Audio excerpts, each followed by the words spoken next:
ఇక కన్యా రాశి వారి యొక్క ఫలితాలు అయితే ఈ వారంలో మీ గోచార గ్రహగతులు చూసుకున్నట్లయితే కనుక కాస్త మిశ్రమ ఫలితాలు కనపడుతూ ఉన్నాయి. ఏది ఏమైనా కూడా ఉద్యోగ వ్యవహారాల్లో మాత్రం చాలా అనుకూలమైనటువంటి వాతావరణం కనపడుతోంది.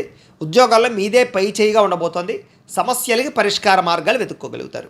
ఇక కొత్తగా వాహనం కొనాలనుకున్నా, వాహనం మార్చాలనుకున్నా, లేదా రీసేల్ చేయాలనుకున్నా కూడా, మీకు వాహనాలు ఎక్స్చేంజ్ చేయాలనుకున్నా కూడా బాగా కలిసి వస్తుందని చెప్పచ్చు.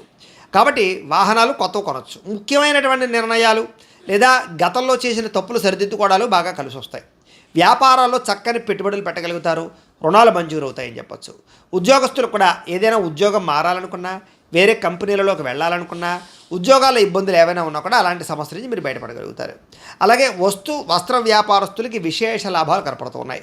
కొత్తగా ఎవరినైనా ఫుడ్కి సంబంధించి, ఆహారానికి సంబంధించినటువంటి వ్యాపారాలు పెట్టే వాళ్ళకి ఈ వారం బాగా కలిసి వస్తుంది. ఉద్యోగాల్లో కూడా మెరుగైన పరిస్థితులతో పాటుగా బంధువులతో ఏదైనా ముఖ్యమైన వ్యవహారాలు చర్చించుకుని మీ బంధువర్గంలో ఉండేటటువంటి అభిప్రాయ భేదాలు తగ్గించుకోగలుగుతారు.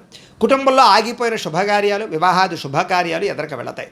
ముఖ్యంగా ఆర్థిక పరిస్థితి, ధనపరమైనటువంటి వ్యవహారాలు చక్కగా సరిదిద్దుకునే ప్రయత్నం చేస్తారు. అలాగే స్నేహితులు అవ్వచ్చు, కుటుంబ సభ్యులు అవ్వచ్చు, ఎవరైనా సరే మీకు ఈ వారం మీకు బాగా సపోర్ట్ ఇస్తారు, ఉత్సాహపరుస్తారు. మీరు ఎదగడానికి కారణం అవుతారు.